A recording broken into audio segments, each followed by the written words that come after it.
Jag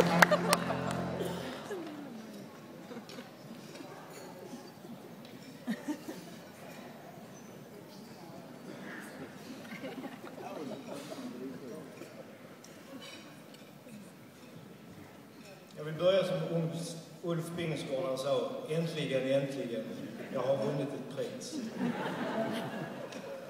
Jag har många att tacka, men framförallt är familjen, mina kollegor och mina anställda. Tack.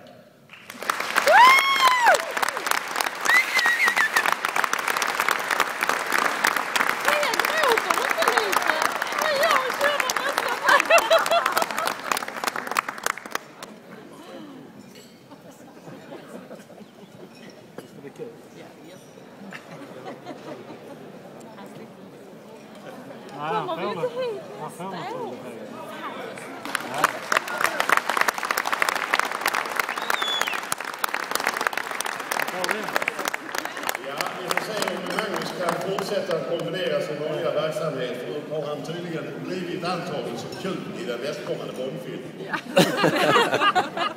Vi ska gå vidare till nästa företagspris, och det går då till årets före.